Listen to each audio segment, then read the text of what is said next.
കൂട്ടുകാരെ, നമുക്കിന്നൊരു ചമ്മന്തി അരയ്ക്കാം. ഇരുമ്പപ്പുളി വെച്ച് ഒരു ചമ്മന്തി. ഇരുമ്പപ്പുളി 2-3 കഷ്ണം, 2-3 കുറച്ച് തേങ്ങ, ഇഞ്ചി, കാന്താരി, ചുവന്നുള്ളി, ഉപ്പ് അരച്ചുകൊണ്ട് വരാം. നമ്മുടെ ഇരുമ്പപ്പുളി അരച്ച ചമ്മന്തി ഇവിടെ റെഡി. അടിപൊളി ചമ്മന്തിയാണ്. ചോറിനും പഴങ്കഞ്ഞിക്കും എല്ലാം നല്ലതാണ്. ഞാനിവിടെ പഴങ്കഞ്ഞി റെഡിയായി.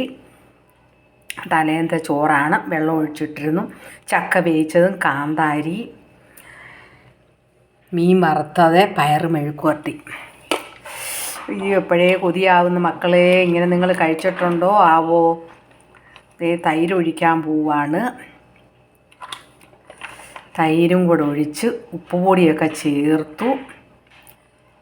ഇനി അങ്ങോട്ട് ഇളക്കട്ടെ. തൈര് ഒഴിച്ചു, ഉപ്പ് ചേർത്തു, കാന്താരി അങ്ങോട്ട് ഉടച്ച്. എന്നാ പിടിച്ചോ, എന്നാ ഞാൻ കഴിച്ചു നോക്കട്ടെ. ഒരു രക്ഷയുമില്ല. ചമ്മന്തി,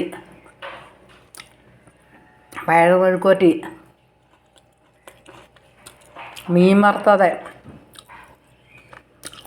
എന്നാ മക്കളെ വായോ, ആർക്ക് വേണമെങ്കിലും തരാം. കയറി വാ മക്കളെ, കയറി വാ. Okay, by.